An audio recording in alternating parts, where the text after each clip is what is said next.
Makiria ya gicunji kia 80 harĩ igana kia aruti wĩra sekta-inĩ ya Jua Kali matire maingira kirathi guthomera kothi cia moko, ende utaramu wao ni wĩkũranĩire mawĩra-inĩ ngũrani ma moko.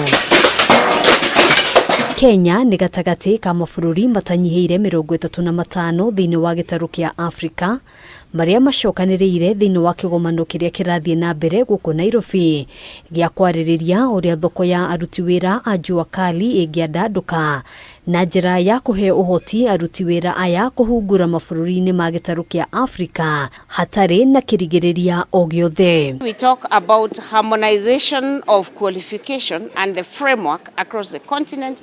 We would want as much as possible also to speak into the occupational standards, into the curricula itself, so that we ease this mobility across the continent. We shall be considering such issues as educational reforms, quality assurance, harmonization and mutual recognition of qualifications, mobility of learners, and response to labor market trends, inclusivity and technological evolutions. AKIARIA hindi ya kĩgomano gĩkĩ, mwandĩki MUKARU sekta-inĩ ya iganda Juma Mukwana atarĩirie atĩ hamwe na mĩhĩnga ĩrĩa ĩkoretwo ĩkĩrigĩrĩria a Kenya kũruta wĩra mabũrũri-inĩ mangĩ thĩinĩ wa gĩtarũ kia Afrika nĩ ũheani wa visa. Issue of free movement of people, removal of visas, harmonization of our standards, and allowing goods to flow across the continent, then we will manufacture, because when that happens, then we will attract bigger people who want to invest in industry.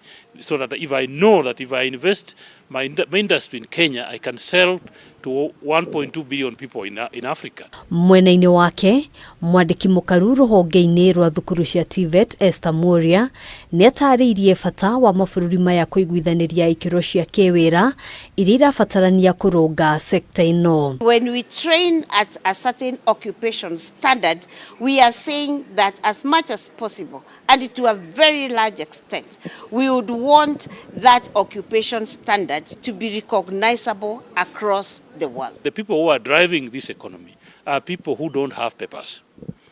Okay, so if you look at the people who are doing building in Nairobi, 90%, whether they are electricians, whether they are masons, plumbers, painters, these people have skills, but they have never gone to school, but they are earning a living, and they're creating buildings, and they're making roads, and they're doing drainages.